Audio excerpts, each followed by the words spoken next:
Good afternoon. It's Friday the 15th of March 2024, just after 1 o'clock. Welcome to UK Column News. I'm your host, Mike Robinson. Joining me today by video link, we have Ben Rubin and Debi Evans. Welcome to the programme, both. Now we're going to start with extremism.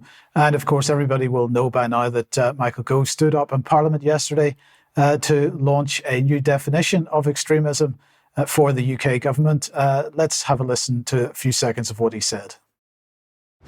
Thank you very much, Mr. Speaker. And with your permission, I'd like to make a statement about the next steps that we are taking in the government's strategy to counter extremism and to build greater national resilience and social cohesion. The United Kingdom is a success story, a multinational, multi-ethnic, multi-faith democracy, stronger because of our diversity. But our democracy and our values of inclusivity and tolerance are under challenge from extremist groups which are radicalising our young people and driving greater polarisation within and between communities to further their own ends. As our new definition makes clear, extremism can lead to the radicalisation of individuals, deny people their full rights and opportunities, suppress freedom of expression, incite hatred, weaken social cohesion, and ultimately, it can lead to acts of terrorism. Today, my department is publishing an updated, more precise and rigorous definition of extremism, alongside a set of cross-government engagement principles for use when engaging with external groups. There is also detailed guidance on what the definition does and does not capture. And we're also setting up a new counter-extremism centre of excellence in my department as a world-leading authority on best practice, data and research.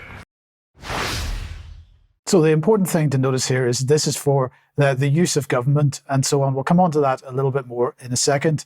But first of all, I want to play a couple of seconds of what George Galloway had to say in response.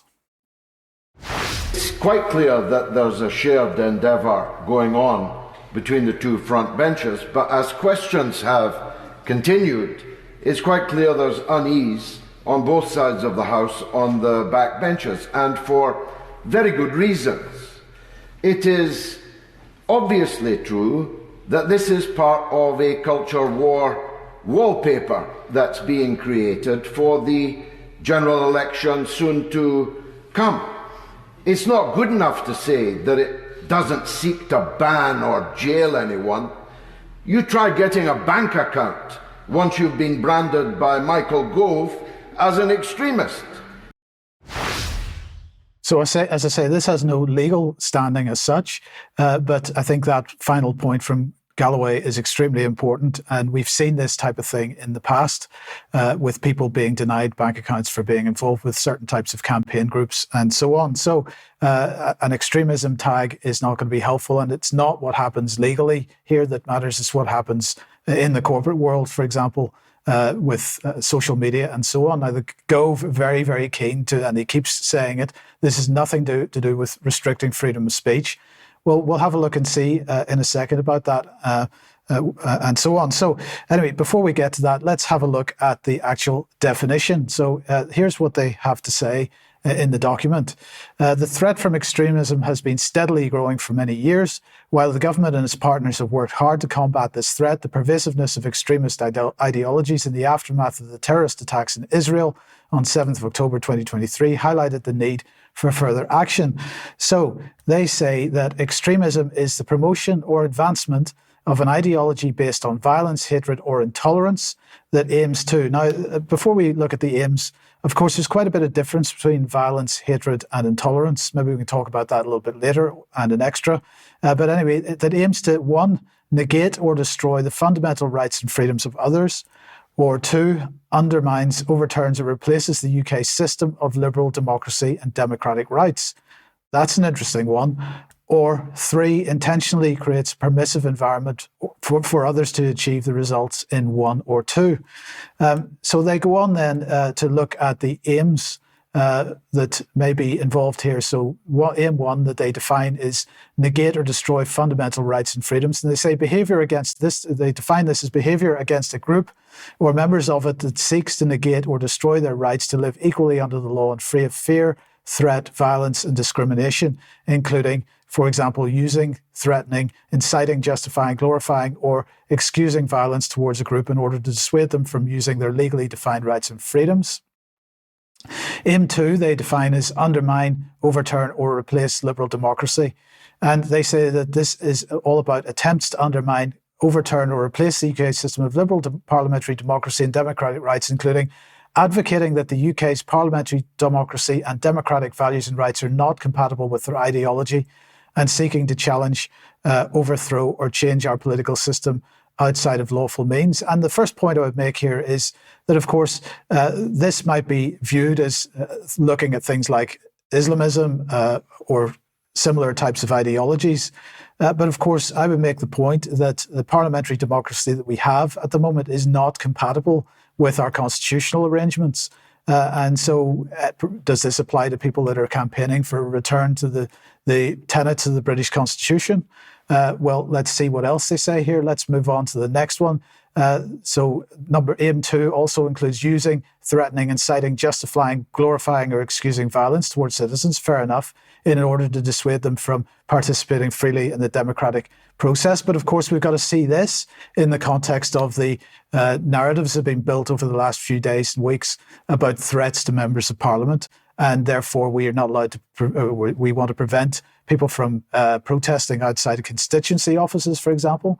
Then they go on to say, subverting the way public or state institutions exercise their powers in order to further ideological goals, for example, through entryism, or by misusing powers to encourage or encouraging others to do so. Now, entryism is where somebody from a campaign group surreptitiously decides to get themselves into, for example, the Conservative Party. We've got almost no sitting Conservative MPs that are prepared to stand at the coming general election. So, of course, there's plenty of opportunity for entryism here, where people would go in to the Tory party and attempt to get a place to stand in an election as a Tory, when in fact what they are doing is getting that Tory seat in order to pursue some other ideological aim. And then aim 2 continues by going on to say, using, threatening, inciting, justifying, glorifying, excusing violence towards public officials, including our armed forces, police forces, and members of local, devolved or national legislatures in order to dissuade them from conducting their obligations freely and fearlessly without external influence. We sort of covered that already.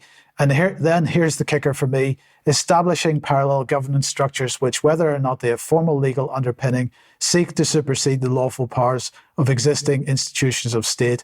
So this government and this parliament, because this is absolutely supported by the Labour Party as well, is panicking about people sidelining the parliament that sits because they no longer believe in what it stands for, and setting up their own parallel institutions, whatever that be, schools, hospitals, whatever it happens to be. They do not want this to take place. That is viewed as extremism, and they are not going to support that in any way, shape or form. Aim 3 then is all about enabling the spread of extremism.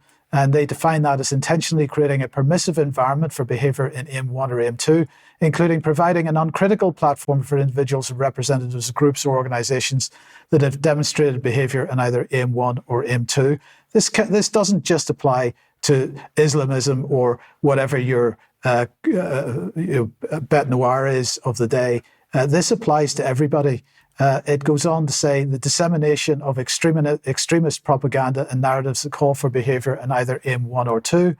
Well, just by coincidence, of course, Hope Not Hate just happened to put their latest State of Hate 2024 report out on the same day, at the same time that this announcement was being made by government. I asked myself then, did they get heads up that government was going to announce this on this particular day? UK column featured in this report, as it usually is.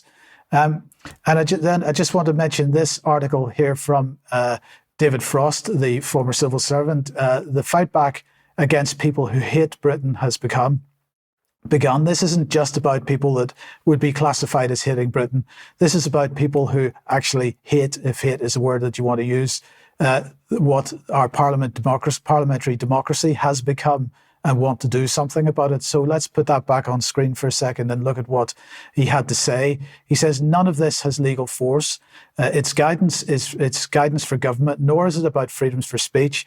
I think that's wrong, but anyway, it doesn't ban any organisation. It doesn't stop anyone saying anything. It just means that on the basis of what an organisation says or does, the government can decide not to interact with it, appoint its representatives to quangos, or give it taxpayers' money. I can't see what's wrong with that. Indeed, I approve of it.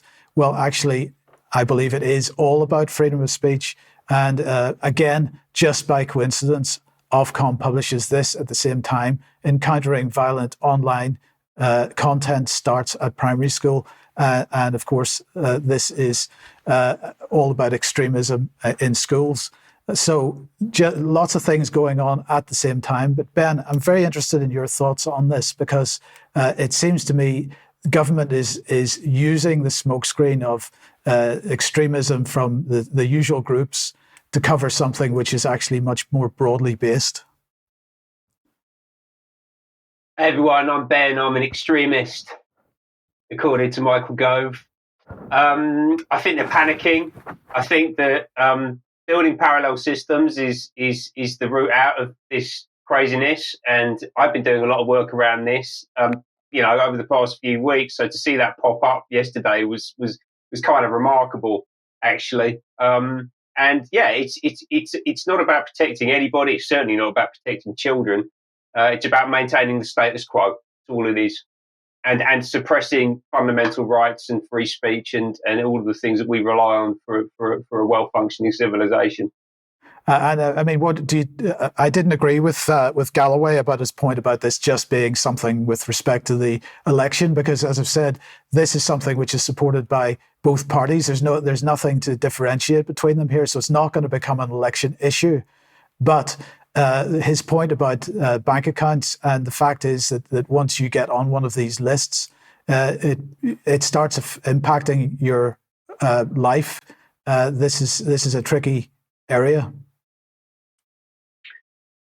It's a very tricky area, yeah, absolutely. I mean, we saw the high-profile case last year with Nigel Farage being debanked by, I believe it was Coots, wasn't it? Yes. Maybe we're going to start seeing this play out more broadly across the population. Maybe we'll have problems in the coming months. Who knows what's going to happen? But I think that, my definitive view on this is that it's one of those classic things, right? Like the more that they try to lock this down, the more draconian they become. The more fervent and the pushback will be. Yes, indeed. And I'll just say to anybody that's skeptical, anybody that uses terminology like "what can we do," we just do what we're doing because it's having an effect. This is clear. The Parliament getting extremely concerned about what's going on in the country at the moment, and this is not the right response, in my opinion. But anyway, Debbie, let's move on then to health issues. Welcome to the programme. Yes, good afternoon, everyone. Thank you. Well, we've been reporting for a very long time on abuse and neglect of people in hospital and in care homes. And indeed, we've just interviewed one of our very own UK column viewers and subscribers, Hilary, about the treatment that her mum received in hospital. And that interview will be going out in the next couple of weeks, so please watch for it. But this next article from The Independent, I can say now that actually they're starting to catch up. So they're saying that elderly people are being treated like animals, left begging for care. So this segment is for you, to the chief nurse, Dame Ruth May, because this should never, ever be happening. Let me introduce you to Thomas Giles, who was treated like an animal. He's 96, from Mersey and West Lancashire. He was found semi-naked, distressed, delirious, choking on his own vomit because he was so heavily sedated. Next, we have 99-year-old Catherine Hoddell, who says that she was better off at the vet. Queen's Hospital, Burton, Derbyshire, had a fractured spine. She was sent home with paracetamol, but when she was readmitted, her family found her the next day looking woeful with a dead woman in a bed next to her. Next, we've got 86-year-old Joan Stevens, treated like meat, a former nurse at Stoke Mandeville Hospital. She had a fall. She was left in soaking pads. She was fed, but when she was fed, she had the food shoveled into her mouth so quickly she nearly choked on it. She went into hospital mobile and came out immobile. Next, we've got 94-year-old Rob Gladding, who was left in soaked sheets. He comes from Poole, and he had an overflowing catheter bag. This is just simply heinous. This should never be happening. It would never be happening on my watch. So going on from there, let's look at AstraZeneca. AstraZeneca have now invested £650 million in Cambridge Life Sciences cluster and Liverpool vaccine manufacture. And AZ are set to be working with the UK HSA. I can't see that working out well. But let's remind ourselves, AstraZeneca, Sir Pascal Soriot, who has received the Terra Carta seal. And let's remind ourselves that AstraZeneca are very busy convening global health leaders to accelerate action on climate. So we very much have a partnership with King Charles. And for those of you that are watching No Smoke, the Green King, you might find this interesting because, of course, AstraZeneca and Sir Pascal are part of King Charles's climate task force. So staying on vaccines, the UK HSA have just published or posted the latest video on children's vaccines. And what I find so disturbing about this very short video is this is children as trusted messengers promoting vaccines to other children. Let's have a look. Our generation's risk of illnesses, like measles and whooping cough, is rising. If we're not vaccinated, We're not protected. and could get seriously ill. Risk of lifelong disabilities.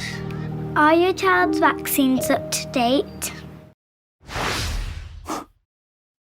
I find that advert very disturbing.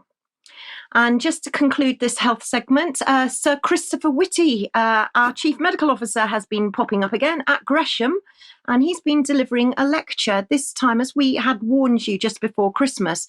He's busy talking about earthquakes, tsunamis and volcanoes. And in particular, he was focusing on the UK. And with regards to earthquakes, he says that earthquakes can occur in many places, but most are small. And we do have a few small earthquakes in the UK, but he felt the need to highlight that. And then he also wanted to focus on tsunamis and tsunamis in Cornwall. So as I'm in Cornwall, I better be careful, hadn't I? And he was referring to the Cumbre Vella volcano in the Canary Islands. But let's just look at or listen to what he had to say, a very short clip from his lecture. So the tsunami that occurred in Indonesia was the largest one in recorded history, but they've occurred multiple times through history. They're most well described in Japan, which actually named tsunamis. But you can also get tsunamis occurring in Europe, and I've just chosen the Lisbon tsunami of 1755.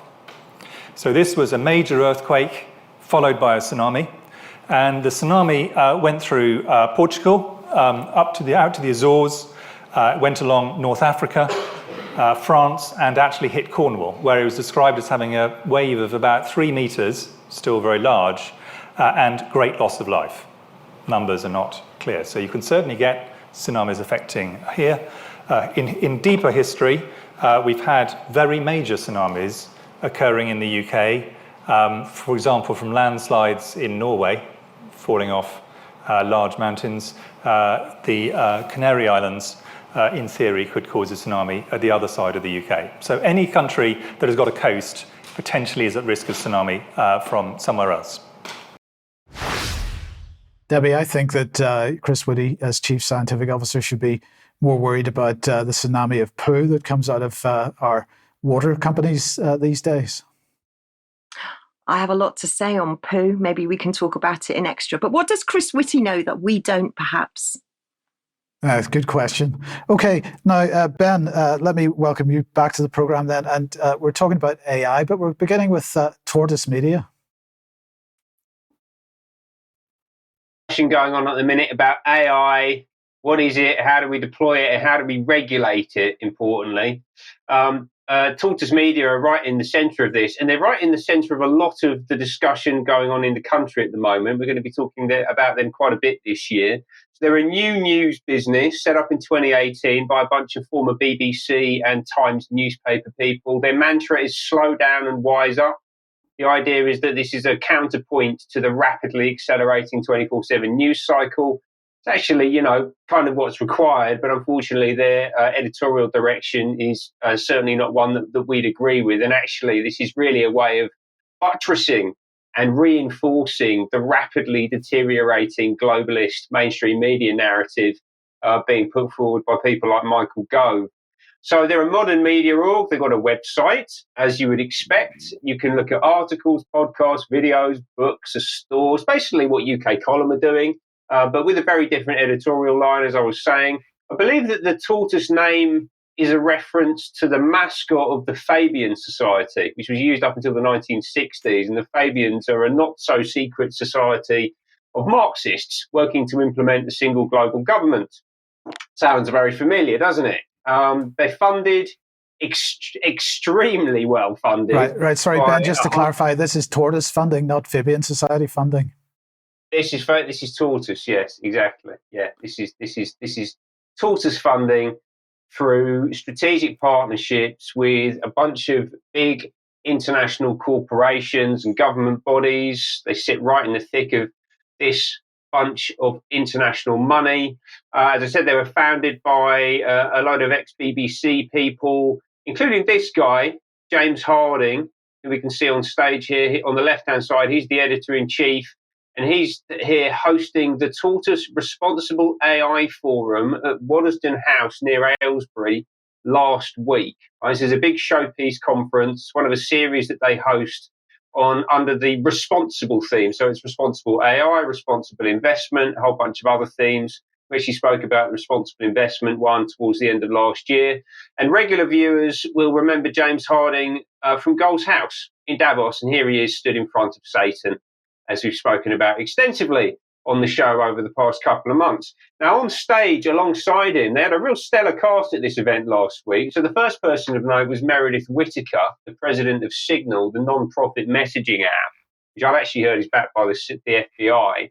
Now, talking to Channel 4 News last year about the UK's online safety bill, she said what is specified is a regime that would give Ofcom the power to demand that everyone in the UK download spyware that checks their messages before they're sent against a database of what is permissible to say and what is not permissible. And I don't believe that the Act was changed substantially between that comment, that analysis, and being enacted. And she would have been able to explore that in detail at the Tortoise event, because the Ofcom chief, Dame Melanie Dawes, was also there speaking on one of the panels. So Melanie Dawes, obviously the UK's censor-in-chief, looking to dial up her powers, which she's been recently given. She was joined at the event by Nina Jankowicz, the former executive director of the Disinformation Governance Board at the Department of Homeland Security. That's her on the right-hand side, also known as the Ministry of Truth. And she spent a princely 3 months violating her fellow citizens' First Amendment rights before being bounced out of the role because she is a complete and utter lunatic, aren't you, Nina? Pondering is really quite ferocious. It's when a huckster takes some lies and makes them sound precocious by saying them in Congress or a mainstream outlet. So disinformation's origins are slightly less atrocious.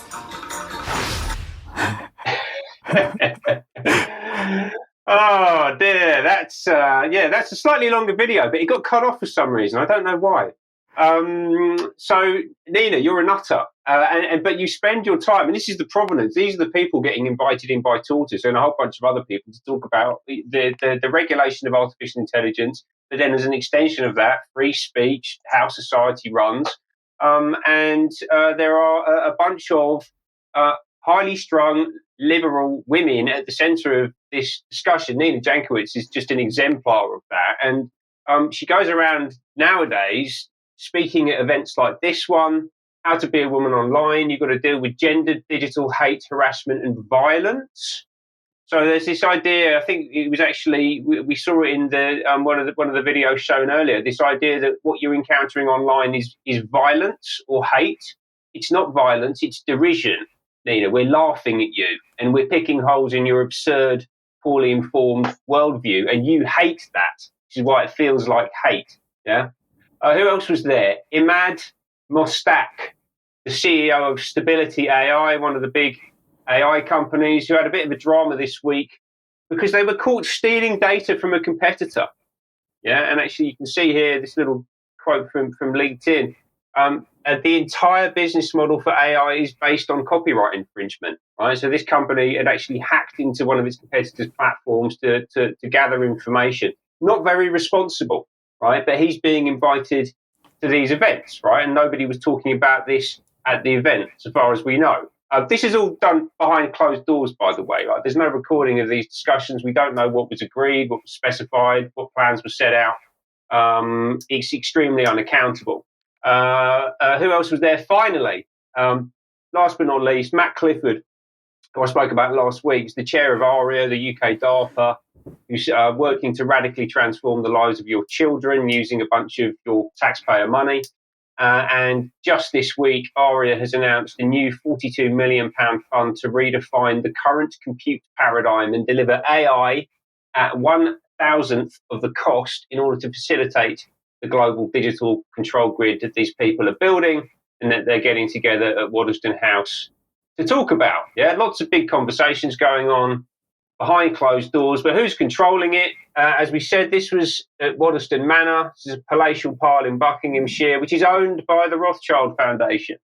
So all of this is happening under the auspices of the Rothschild family. In fact, James Harding's post thanked them as the sole partner to the event. These are the sensible discussions that are being led by Tortoise Media. Where does that take us to? It takes us directly to Israel, right? So the Rothschild family have their foundation. It has a counterpart in Israel called Yad Hanadiv. You can actually see here, if you flick back one, actually, Mike, we can get this up on screen. You see the Rothschild Foundation on the left-hand side, Yad Hanadiv on the right-hand side. They use the same mark, logo, crest, whatever you want to call that. The 5 arrows bundled together, tied up with ribbon.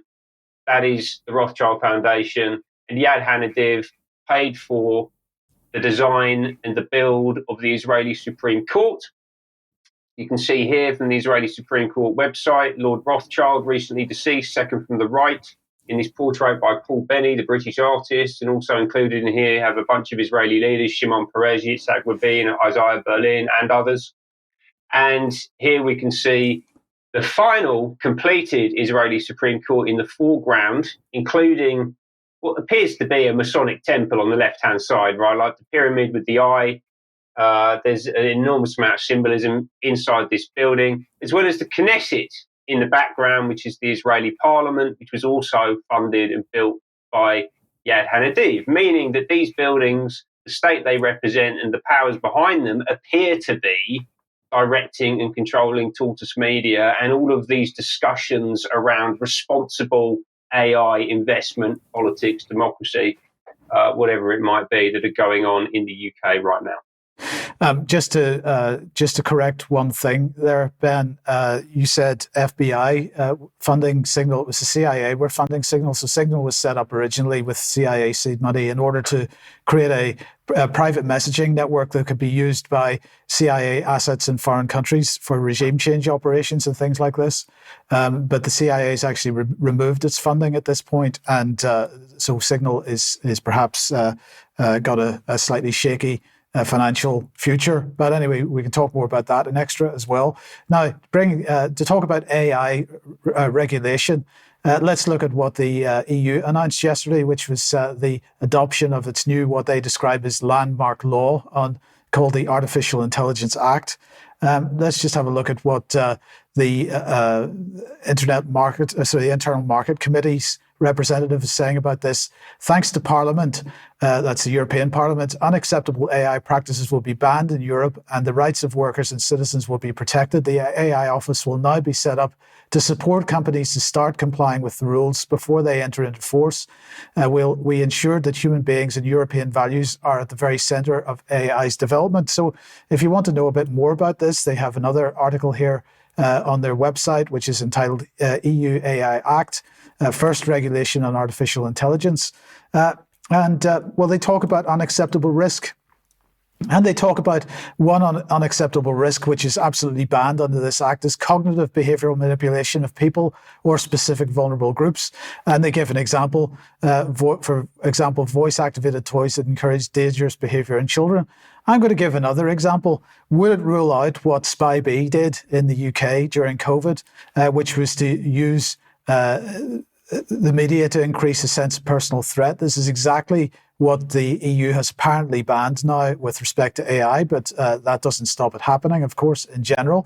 Let's just bring that back on screen and move back to the next unacceptable risk: social scoring, classifying people based on behavior or socio-economic status or personal characteristics. So AI can't do that. So this seems to be ruling out the possibility of some kind of social credit system, which is AI driven.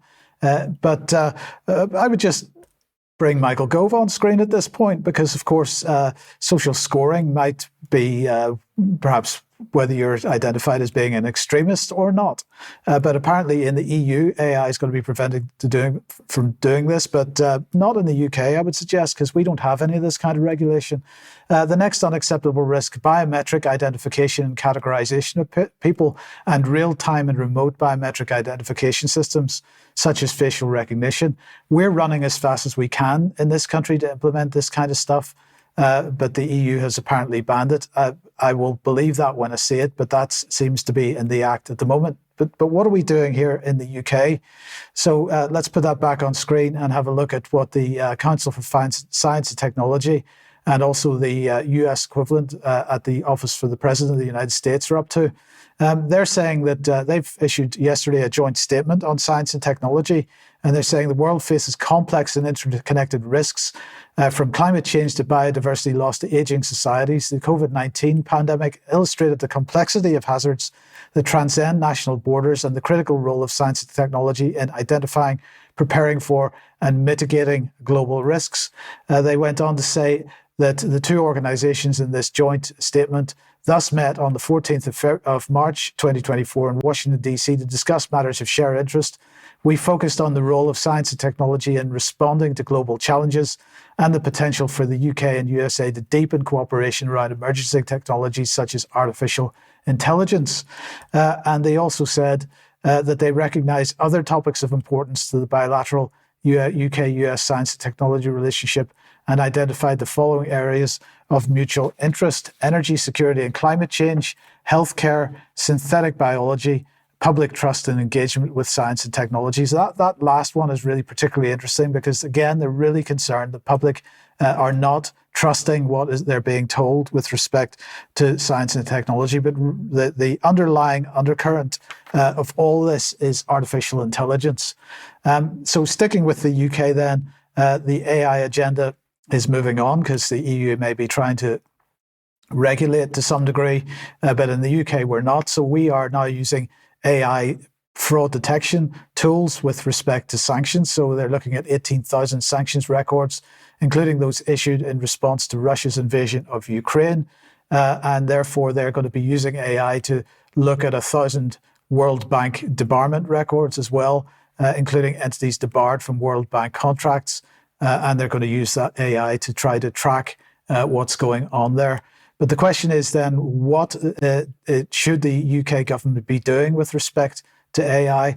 Let's have a listen to Ruth Kelly from the National Audit Office and see what she has to say on this. Artificial intelligence could transform public services, and government believes AI could save taxpayers billions of pounds per year by improving productivity. Our report looked at how AI is currently being used in government and what its plans are for future AI use across departments. We surveyed government bodies, and we found that while AI is not yet widely used, 70% of surveyed bodies are piloting or planning AI use. Some examples of where it might be used include analyzing digital images, automating routine checks, and summarizing text. If government is to realize the benefits of AI, it will not only need to adopt new technology, but also change business processes, address data quality, and update aging IT systems. It's also crucial that government tackles skills gaps and the risks of unreliable or inaccurate outputs from AI.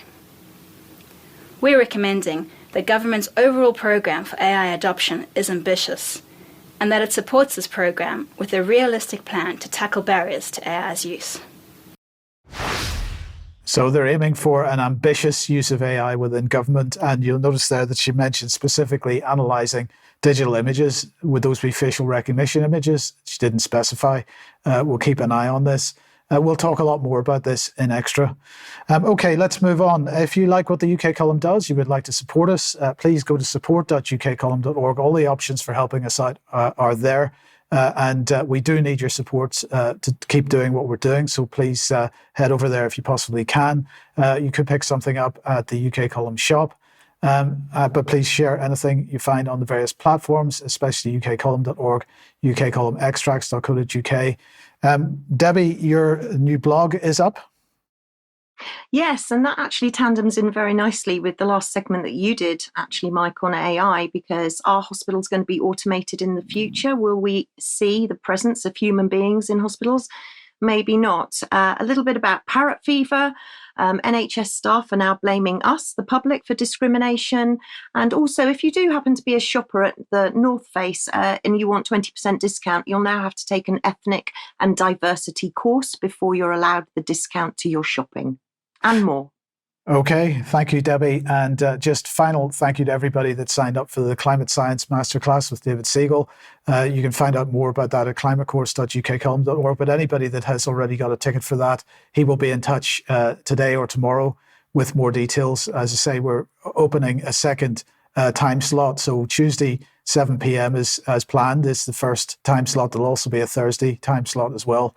But you'll hear from him in the next couple of days. If you don't hear from him in the next couple of days, and you've organised to join us for this, please contact us, because I think there's at least one person whose email address bounced. So we if you did sign up for that, please do get in touch if you don't hear anything from us in the next day or so. Okay, Debi, back to you and life sciences. Life sciences, yes, indeed. And we're going to be talking about Professor Sir John Bell, who's the Regius Professor of Medicine, University of Oxford. And he is the architect and the champion, if you like, of the UK Life Sciences programme. So here we've got the Life Sciences Industrial Strategy update, just to show you that he's the architect and he wrote the foreword. However, he's stepping down from his role in Oxford now, and Oxford University announced it just recently in February. Regius Professor of Medicine Sir John Bell to step down from Oxford role. And then they went on to very proudly tell you about his achievements. Well, I'd like to tell you a little bit more about Sir John Bell's achievements, because they haven't quite put everything in. So let me tell you that Sir John is 71. He's Canadian. He has Canadian and British citizenship. He was born in Canada. He studied medicine on the back of a Rhodes Scholarship. He went to Magdalen College, Oxford. And then here are some of the names that he's been involved with, and just to give you a flavour of who he is. So we're talking about the Institute of Molecular Medicine. We're talking about the Wellcome Trust. He founded the Wellcome Trust Centre for Genetics. He's the non-executive director of Roche Pharmaceuticals. He served on the scientific advisory board at AstraZeneca. He's a trustee now of the Rhodes Trust. He's also a member of Cancer Research UK. He's head of Genomics England. He's a member of the Jenner Institute, and he attended the 2013 Bilderberg. So you're getting a bit of a flavour of how important in the life sciences agenda Sir John Bell is. But recently, he's been saying that we could be heading for another pandemic. And this article in the Express, ex-COVID chief makes stark admission about the future. We'll definitely get another pandemic. Isn't that reassuring? But the revolving doors keep on coming. And if you do go back to my blog, and I always try to include as much about these people as I can in my blog, so please check up on them. In 5th of March, you can see that I've written about him there, and he's had all sorts of involvement. The revolving door spins. Johnson & Johnson, AstraZeneca. He had to sell £773,000 of shares in Roche because he was doing a deal with the government on testing. So, I mean, the revolving door is absolutely immense. But he was appearing at the Select Committee, and I've just got some short clips because Sir John Bell isn't backward in coming forward. So he was talking about the Moderna deal, about vaccines. Let's see what he said. So I think because, to be honest, we did really well with vaccines in this pandemic. We had two types of vaccines. We had the viral vectors, we had the mRNA vaccines, and they worked remarkably well at taking the edge off the severe end of the disease. And you'll remember, because I think we probably talked about it, certainly Greg and I had talked about it, and that is, it was always our intention to stop people dying face down in intensive care units, which was horrible. And I think we did that. And by the spring of 2021, we'd fixed that problem with the vaccines, which was great. But the truth is, there's a lot about the vaccines we don't know, and we still don't know. And as time goes on, we're kind of getting a better sense. So they don't really stop transmission of the virus. They're not very durable. The mRNA vaccines, durability, 5-6 months. These are not great vaccines. So we need good vaccines for that and other respiratory pathogens. But everybody sort of said, oh, well, we fixed that, and we've sort of walked away. And first of all, I think the Moderna deal is an interesting deal. I chair their advisory group, so I'm quite close to them. They're a great company. They've done a good job. But that's not the answer. You can't go, tick, we've now done vaccines. Oh, my goodness me, you can't. And what is interesting is that the pandemic has spurred a renewed interest in developing new platforms for vaccines that could be fantastically powerful, but they don't seem to have any traction in the UK. So, for example, there's some beautiful work coming out of Pam Bjorkman's lab at Caltech, and that is, if you take nanoparticles and you put a mosaic of a whole range of different coronaviruses on a single nanoparticle, then antibodies can cross-link to two different types of coronaviruses or different variants of the coronavirus. And what that does is it makes the antibodies that you generate not directed at the highly variable bits of the virus, but at the conserved bits of spike. So the chances of being able to get a response which protects you against a whole range of coronavirus, not just COVID-19, but also all the other sarbecoviruses, the chance of getting that is quite high. So who's doing that in the UK? Well, I don't get it, actually. There really isn't much going on. And even though the Spycatcher platform, which is what they're all using, guess what? Came out of Oxford. Mark Howarth and others. So, I think these are all examples of us perhaps losing the plot a bit on where we could get to. Quite a lot to unpack in that. Perhaps we'll talk about that in more in extra. But he was also, as you've just seen, warning of a new pandemic. So let's see what he said about that. I bet the house on it. It's definitely going to happen. So everybody should just get used to that. The real question is, what is the likelihood of that happening in the short term? It will definitely happen in the medium or long term, for sure. And as you know, there are many things pushing humans together with a wide range of different species. We're doing a lot of things that are very high risk. Climate change is not going to help with that because insects are moving all over. So, some of the better estimates suggest that there's a 20 or 30% chance of having another pandemic in the next 15 or 20 years.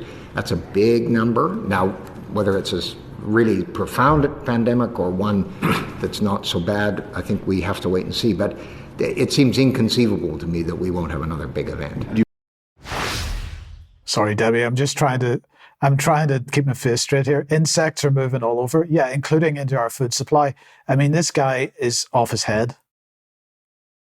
Yeah, exactly, which is why it's very important for people to watch the select committees.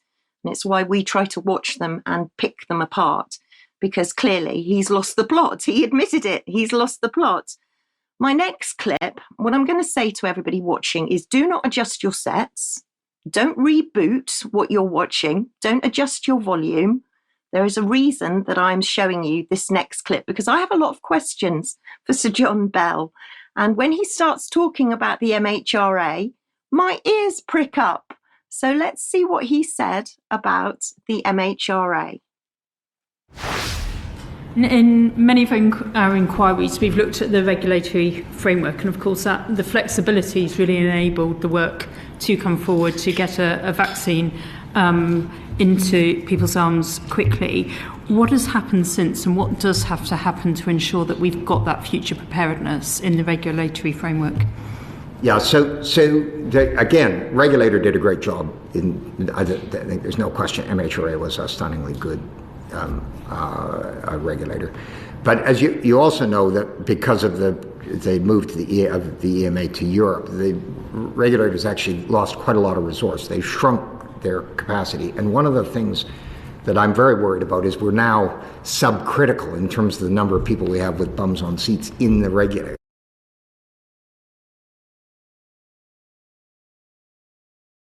Where you discover stuff, you develop it, you translate it, you regulate it, and you put it into people. If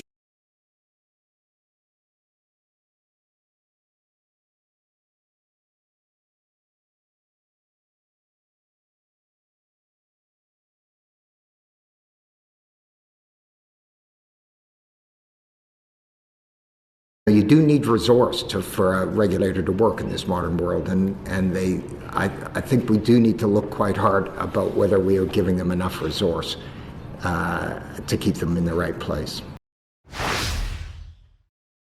What did he say?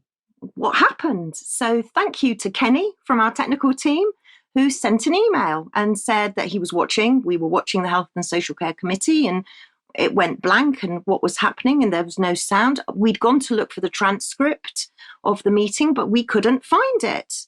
And then all of a sudden, after that was sent, the transcript appeared. So here's the transcript, the Health and Social Care Committee that was held on the 4th of March. And the next slide, you'll see the highlighted piece of what we didn't hear and what we didn't see. And it would appear that Sir John has a different idea about the MHRA to the one that I have, because what he's saying is that there's a risk that by not funding the MHRA and by not giving them the resources that they need and by not putting bums on seats, i.e. filling job vacancies, then the MHRA was in a very dangerous place and we need to keep them in the right place. But I heard at the MHRA board meeting that they had a £4 million surplus, and also that they had no job vacancies, all their jobs were filled, and everything in the MHRA department was fine and rosy. So I've got a lot of questions, and especially for Sir John Bell, perhaps he's not being informed properly. I don't know. Well, maybe he's not being informed properly. Maybe he's not being informed properly by the MHRA. Maybe the question should go to them as well. So thank you, Debbie, for that. But the question is, we began the programme talking about extremism and the alleged potential for damaging our democracy, in inverted commas. Ben, there's a bit more going on, perhaps. There's a lot more going on, isn't there? Yeah, I think the one of the most important words is innovation. The introduction of new things. Everyone's talking about innovation. So John Bell was talking about innovation in pharmaceuticals. We're seeing it in technology. We're seeing it in ideologies. And one of the best examples I've come across recently is the open source Debi platform from Ukraine. So Debi, I think I'm saying that correctly, is a digital government platform. It was launched in 2020. It allows Ukrainian citizens to access state services. So things like driving license, passport have all been digitized. But it is also integrated into the war effort as well. So you can report enemy movements, you can report damage to buildings, and this is all no doubt linked into the AI systems being run by Palantir on behalf of the Ukrainian government. And they've now open sourced it. So Mikhailo Fedorov, the Minister of Digital Transformation, made this statement. From now on, Debi is an open source product. Governments interested in Ukrainian digital transformation experience are more than welcome to study, improve and implement Debi's code. Big step for our team in Ukrainian tech community. IT professionals will be able to create something similar to Debi or with the same core logic as Debi. He then went on to say, open source is one of the world's top practices. For example, European COVID-19 certificates, European Digital Identity Wallet, Linux, Android, MySQL companies also work as open source products. I hope the Ukrainian digital experience will help other governments to build their own states in a smartphone. Debi opens for the world. Right, so they've basically taken this code base that they developed, and he's right, open source is a good way of approaching things. A lot of the leaders in technology take this approach, but the question is, where is this code coming from and what is it supposed to do? So this is the Ukrainian government in a smartphone, right? And they've made this available to all international governments. If you plan to digitise your government, you're in the process of implementing your vision of digital transformation, and you are in search of a great GovTech solution, then this might be the one, right? So they are offering this as a service to governments and to IT professionals. They give them a library of assets, the core code base to use and adapt and to change. That includes the front end, so the actual application experience that you have as a citizen, as a user, which if you bring the slide up, you can see there on the left-hand side, so that's what the driving license looks like. But then also, really importantly, the back end, the core logic and how data moves into and around the system. And if you think about code, a really good way of thinking about code is that it is law, right? So technology defines the fundamental processes that underpin our core societal systems in government and elsewhere. And what the Ukrainians, who sit right at the center of global plans to build back better after the pandemic, with all that money from people like BlackRock flowing around, all of the interests from global governments, they are looking to take their code, their law, make it available and have that distributed as an innovation more broadly across different countries, right? So you can think of this as a Trojan horse, the way that I see it, right? So you got Mikhailo Fedorov. Look at me, I made a meme, Mum. Check me out. I'm on the internet doing bits. Look, he's brought his gift, the open source deer, to the nation states, but inside is the NWO. That's absolutely what that is. It's how I see it. So that's one example. Let's have another look at a different example, this time here in the UK, focused on social housing, remote monitoring, and the whole net zero agenda.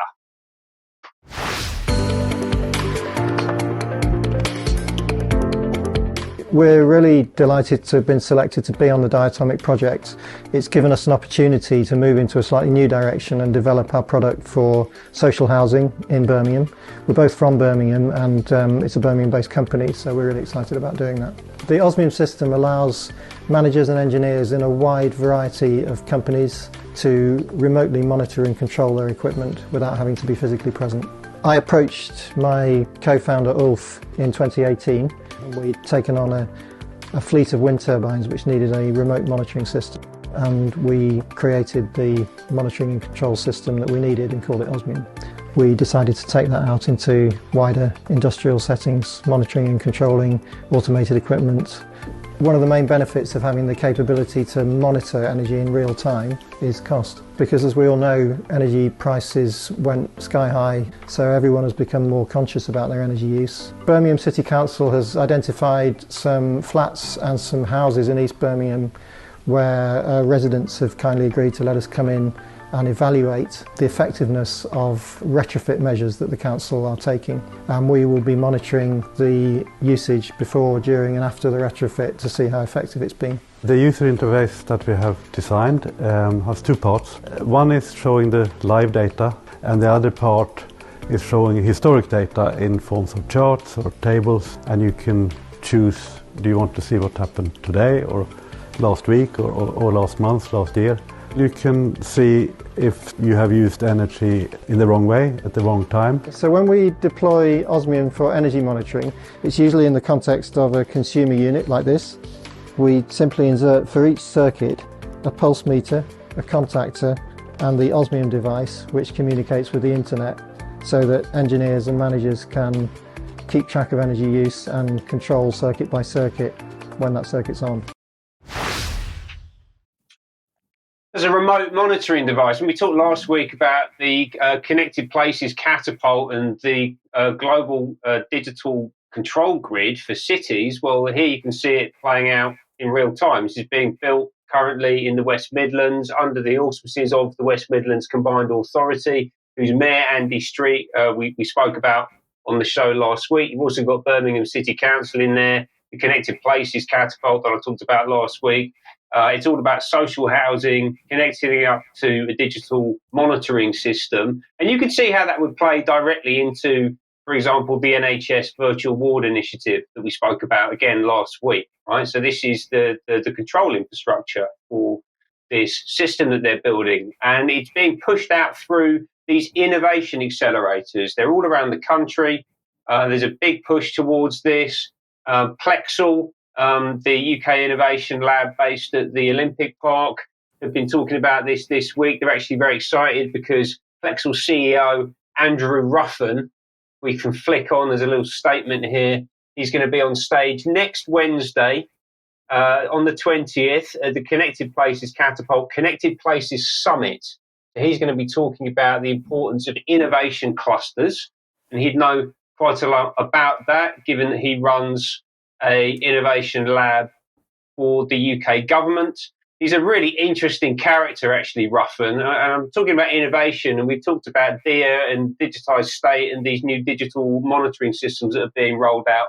But that's being enabled by innovation in ideology, actually. So Andrew Ruffin came onto my radar last year as the chairman of My Life, My Say, which is the UK youth charity currently indoctrinating the nation's young people into extreme left-wing political ideologies. Is directly connected to, amongst other organisations, the Tony Blair Institute for Global Change, obviously, NCS, which is chaired by David Cameron, Sadiq Khan's office as the Mayor of London, but also the Rothschild family, 2 branches. So they've got R&Co 4 Generations, which is the De Rothschild family based out of Paris, and then also Tortoise Media, who we spoke about earlier, who are directly linked to the UK-based Rothschild family, as well as the US State Department, and via Plexel, where Andrew Ruffin, as we've just spoken about, is the chief executive, into a number of government departments, including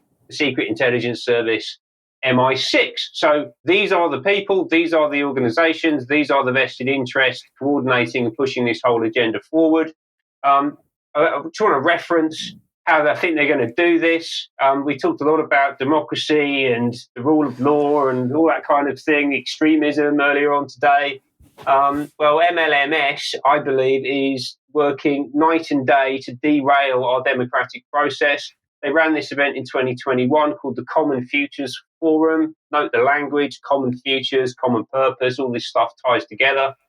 They've been working with people such as Shola, Dr. Shola. I'm not going to pretend that I can pronounce her surname. You may be well aware of her. She's a Nigerian, British media mouthpiece, in my view, a racist hate preacher, ultimately. I mean, she's an absolute firebrand of a left-wing commentator. And she was joined on that panel by Al Sharpton, who is essentially the same thing, but from a couple of generations earlier on from the US. I'm sure you'll all be familiar with Al Sharpton. And he's actually been in the country over the past couple of weeks, hanging out with Lord Woolley, who is, amongst other things, the principal of Homerton College, Cambridge. And I think that Ruffin, MLMS, Plexel, Connected Places, Catapult are all conspiring to do some radical and extreme and transformational things to the country. Thank you, Ben. So we began with extremism. We've ended with extremism. Well, actually, we haven't quite ended because there's another example of extremism. Debi. There is. I'm going to whiz across the pond to Tennessee at the House Health Committee. This is Bill 1894. Now, if a food source has a human a pharmaceutical product. Right. Debi, sorry, Debi, you dropped out there. Just say that again. Just start off with if a food source. Right. If a food source has a human vaccine in it, it should be deemed a pharmaceutical product because of the dangers of underdosage and overdosage. Now, I know that sounds crazy. We're talking about human vaccines in food. However, Bill 1894, which was being put forward by Scott Sepicki in Tennessee, was proposing exactly that, to classify any food that contains a vaccine as a drug. Does that sound completely ridiculous? Possibly, but let's listen. The basic premise of the bill is if a food source has a human vaccine in it, we would deem that a pharmaceutical in Tennessee to make sure that we don't overdose or underdose that food source and then compromise the efficacy of the drug. Well, thank you. Thank you, Mr. Chair. Thank you. Chairman Clemens, you recognize. Thank you, Mr. Chairman. Can you give me an example of a food that's a vaccine? You recognize? Yes, sir. University of California, Riverside has already perfected the ability to put human vaccines into our lettuce right now. Also, tomatoes has the ability to do that also for UC Berkeley. And then Big Tobacco, R.J. Reynolds and stuff has perfected the ability to put a human vaccine into tobacco products. Chairman Clements? And is that even legal to do in the state of Tennessee, to sell those with a vaccine in them? You recognize? Well, I'm not arguing that point. What I'm saying is there is no law deeming those that when you go into a grocery store, you should know as a consumer, this head of lettuce is a head of lettuce. The head of lettuce right next to it could contain a vaccine in it. All we're saying is if it does have the vaccine in it, make sure it's listed as a pharmaceutical so people can get the proper dosage. You recognize? Thank you. Well, my question is right now, can you walk into a grocery store and there be a head of lettuce for sale that has a vaccine in it? I don't think that's allowed under state law presently. And if it is, and you have to list it as a pharmaceutical, are we going to then have Walgreens pharmacists with a refrigerated section? I mean, how's this going to play out? You recognize? Thank you. This is more of a consumer protection bill right here, is to make sure that if you're going in to buy tomatoes and there's a polio vaccine in there, that you are aware of what you're buying has a polio vaccine. The problem you have is if it's not treated as a pharmaceutical, being the size and difference between you and me, how many tomatoes do I have to eat to get the proper dosage versus how many tomatoes that you have to eat? And if you eat too many, do you get a overdose? So, Debbie, at first glance, this might seem like a completely ridiculous assertion or suggestion, but we're already being softened up for it. So, aside from the mass medication of fluoride in water supply, if you remember, a couple of years ago, the UK government announced the mass medication of the entire population that eats bread because they've started putting folic acid in bread because folic acid has an impact on pregnant women. So in order to, instead of taking a supplement, they just eat bread. This is something that we've already accepted as a population, folic acid in bread. And so it's not a massive step to see that they were already preparing us for this type of thing coming down the road. Yeah, and that's the terrifying thing, I think, really, in that it's normalizing this, that, you know, fluoride, for example, keep tuned, because next week we're doing a brilliant interview exactly about fluoride, and we're medicalizing the water. It's a medication. Nobody's consenting to any of this in bread. You don't know how much is in bread or how much is in water. So keep tuned for this. But sadly, yeah, it's a reality. Yes. Okay. Well, look, we've got to end it there for today. So I'm going to say thank you very much to Debbie and Ben for joining me today. Thank you all for joining live. If you haven't seen it live, do join us next week for more live UK Column news. But we hope everybody has a great weekend. Stay tuned if you're UK Column members for some extra. We'll see you then. Bye-bye.